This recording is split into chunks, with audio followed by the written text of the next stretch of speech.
I wonder if we can have two ideas to a painting, Dean W. puts out. One could be wrapped around an idea or a point of view. This would go into the planning of what to use in the painting, props, and such. Once that's finished, it's all about what's in front of you and stay true to that.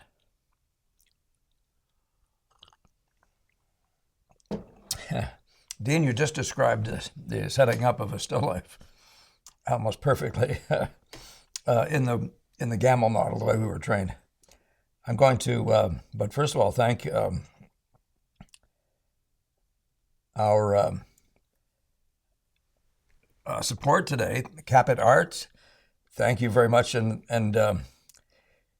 Theodore, I thank you for. I mean, you're offering, you're suggesting tea and honey. I am doing better. So, and I'm glad, by the way, that you said your talks wake me up in the morning. I'm very glad that there's people out there there are still people out there who talk about art and beauty.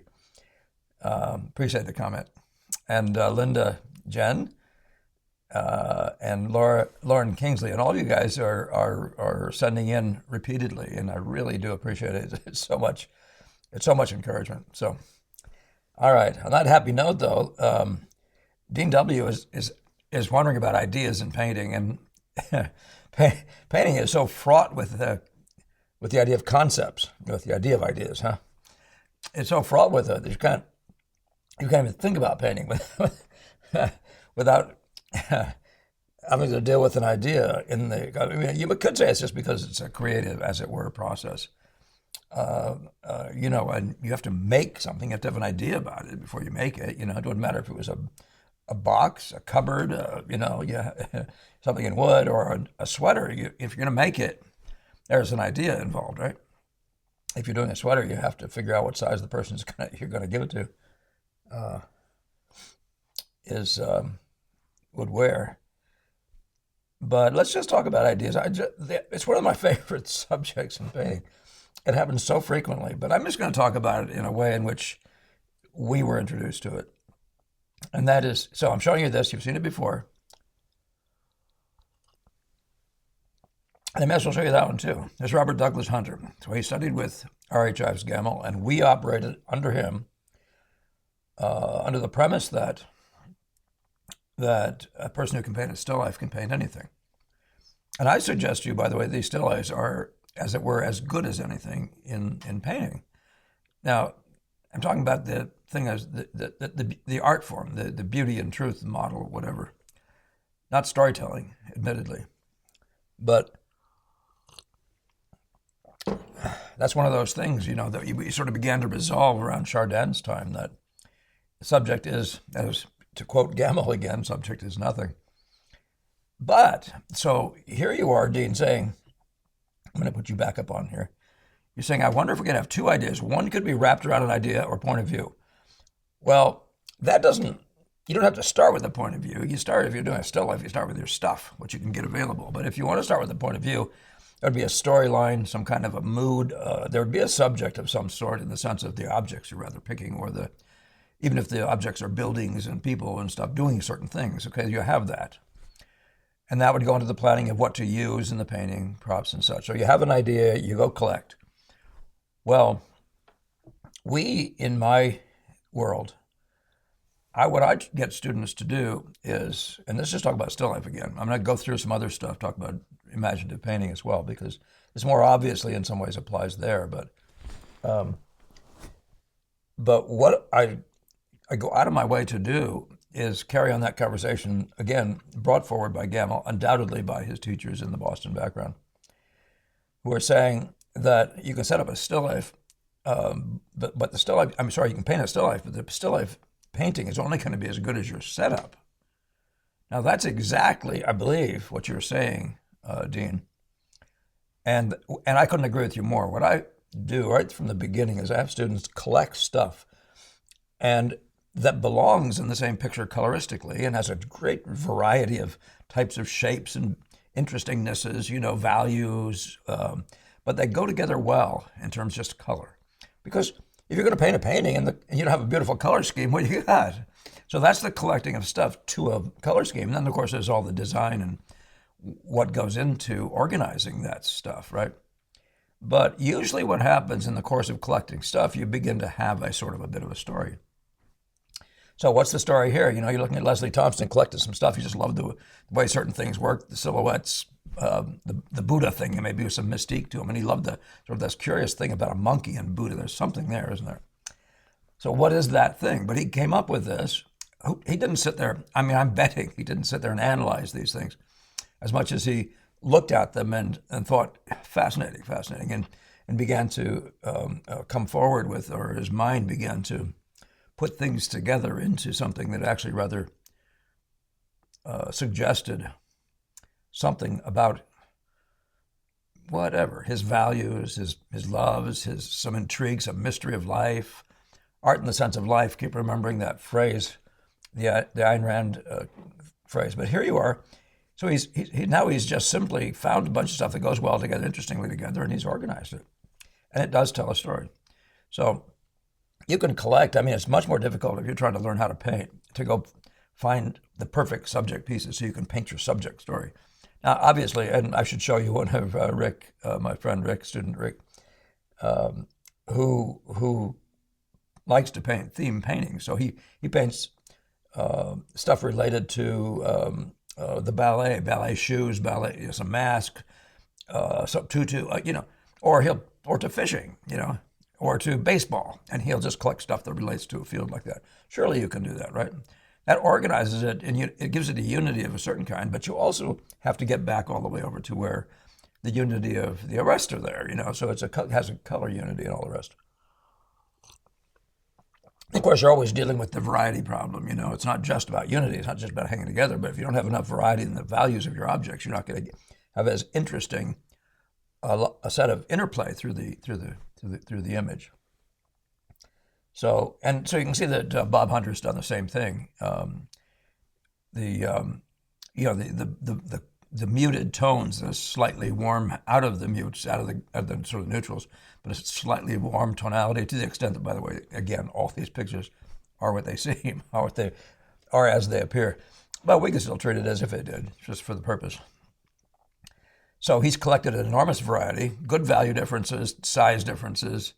They have a lot of things in common, and that can tend to become your story, right? There's something about the circles, or something like that, or if you just start looking even at if you say circles, like if you're picturing the ovals, the ovoids, whatever, of the top, the lids, the openings of bottles, the plate, and then you start seeing these silver dollar, you're seeing an organic form version of that. And then there's this whole range through the rounds, the full, like the fruit, and the thing of becoming more tubular, the object on the right, and then becoming truly tubular, and then two in the middle, et cetera, et cetera. But you can begin to see, so something is developing right there, right? So that's its own unity.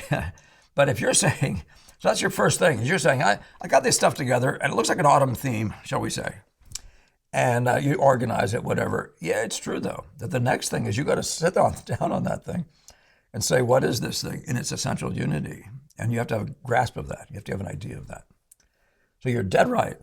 The first one may evolve, or you may have a preconceived idea about it, like the baseball theme or something like that.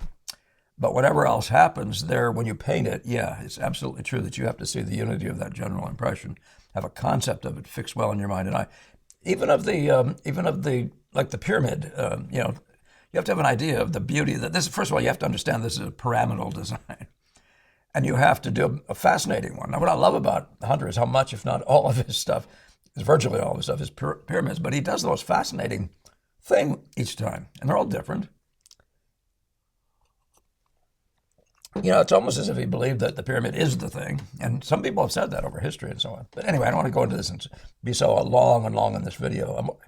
Is this already? No, I'm only 9 minutes. We're good. All right. But I want to just talk about some other stuff. So here's what happens frequently in the studio when you start making up pictures.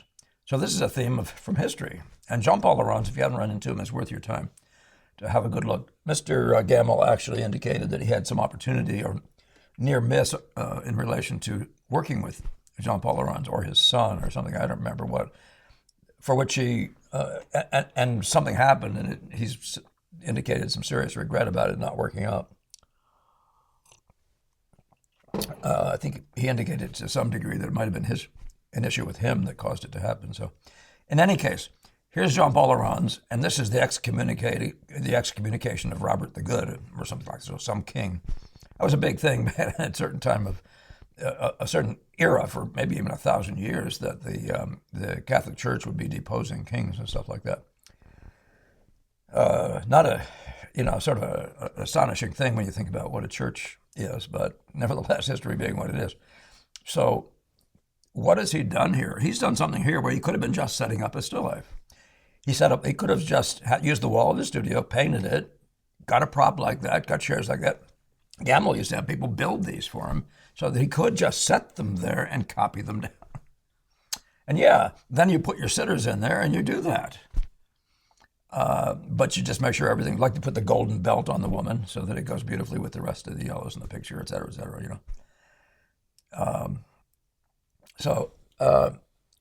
So he's got a story idea. It's based on history. And if he lines everything up like a still life, yeah, then all he really, if it does convey what he wants it to convey, then all he really does have to do is execute it with veracity, just do a really good job. But if you're looking at pictures like this, and this is a little bit hyped on the blue side, I think, but I had a hard time finding a good one of this one that looked like what I remember the thing to look like. But this is a picture, and I suggest this probably wasn't unusual with Jerome. This is a picture based on things like this. This was a real item. This is Cardinal Richelieu and the Gray Eminence, and so some of these things are apparently his shield, what do you call those things? His herald. But it's got so you see the entire color scheme is provided for this guy right here. And to the extent that you could just sit guys down as a total mass here and paint them, well, you could do what Dean is implying, and just copy it. But these guys didn't do that. They couldn't do that. So what did they do? So what I mean to say is, so you can see they had to do preliminary drawings for numbers of the figures. This one could be for this one, or several of the other ones up here could have been used for several, nearly, But you can see that he's got a color scheme, and then he has to build it out of his imagination. And what painters typically do, let me go past Veronese, is like Leighton here. You would actually have your drawings all done. Let me show you those. So here are all these scribbles through the figure by itself. He's finding himself a pose. And then he starts dressing the pose, so he's really getting a good idea of what he wants to do. It's working it out of his imagination. And then he jumps to putting a color scheme to it, right? So it's all imagination, though. So then he has his drawing. Maybe he has this thing fully drawn on there, and he simply starts using his value scheme and his color scheme out of here. You can see this is reasonably proximal to what you see here.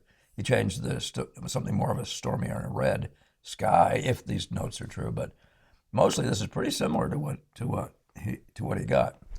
I don't know if he went and bought drapery that was, some certain orange drapery, or if he already had that, or a lot of these very beautiful draperies, semi-translucent draperies, have been available historically, still are.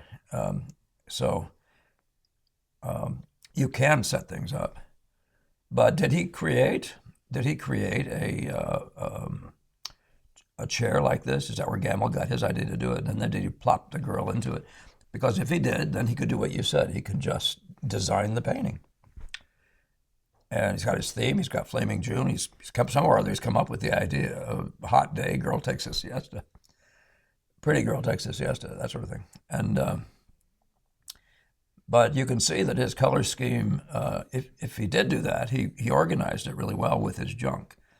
Again, is that a still life model? But that's why I picked on the still life from the beginning. You can easily do that in a still life.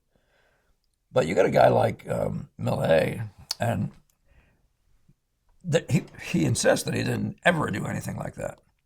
So he can have a theme all day long, but he's got to paint the unit. He's got to make it up as he goes. And And if he doesn't come up with a color, did I do another one of his? Oh, I think I did. I was going to use some other, but but you can see that that's going to come out of your imagination. So that's a whole different problem. You can't just sit down there and copy it.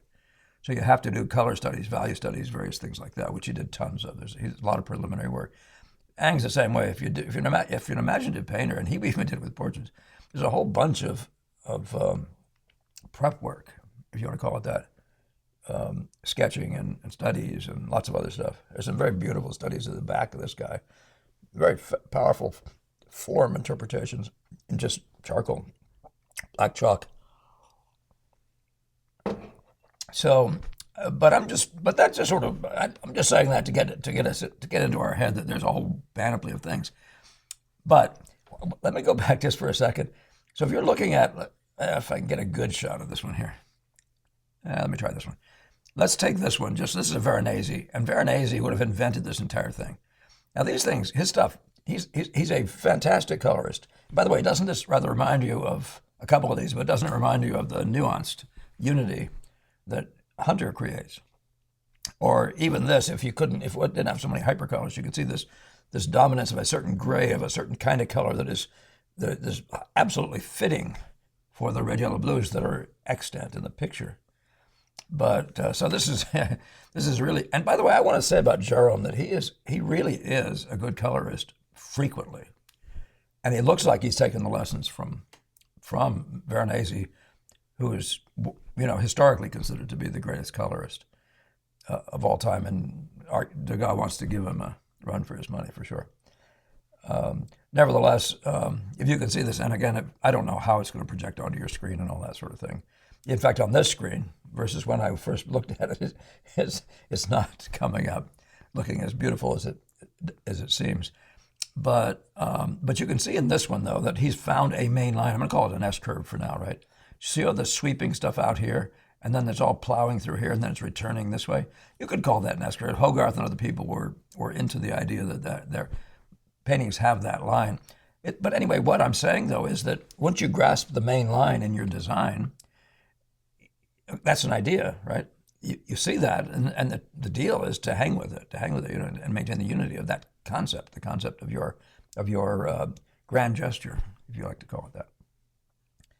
So each one of these things is an idea. The color scheme itself is an idea. It's a thing to have grasped in the whole, in large. So I don't know if there's more I can say. Let me just, as I typically do, go back and have a quick look. I wonder if we could have two ideas in a painting. My point is there are many ideas in paintings. The value scheme is an idea. I mean, all sorts of things. But even in the course of just copying it, you have to start grasping, getting a hold of what is the general tonality of a picture. That's an idea. So ideas, so I said again, the main line,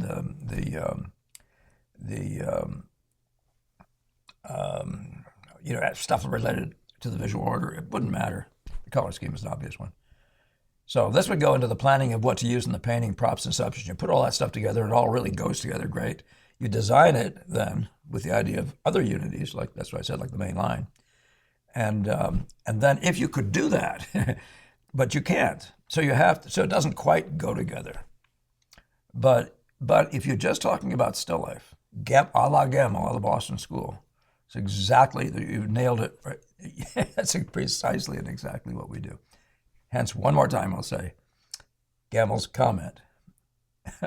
It's only going to be, the painting is only going to be as beautiful as the setup. And of course, you can have a beautiful setup, and if you don't crop it well, and then if you don't draw the relationships well, of course. But the point is, you've now set something up that absolutely has this wonderful idea. It's got your storyline in it, got your color scheme in it, and hopefully has a unified design, main line, that sort of stuff. And then at that point, you sort of rather can treat it like an impressionist. Now I'll leave you with one other idea though, and that is that the use of it's not good because it's photographically accurate. I was going to say the use of photographs, but a thing isn't good because it somehow becomes photographically accurate. That's where the impressionist actually becomes, and I think Gamble says it well, he's rather an interpreter than a fact deliverer. He's trying to tell you something about that world. no lies, except maybe the lie of omission, right? He doesn't tell you everything. He tells you what turned him on. And he doesn't even do that in one sense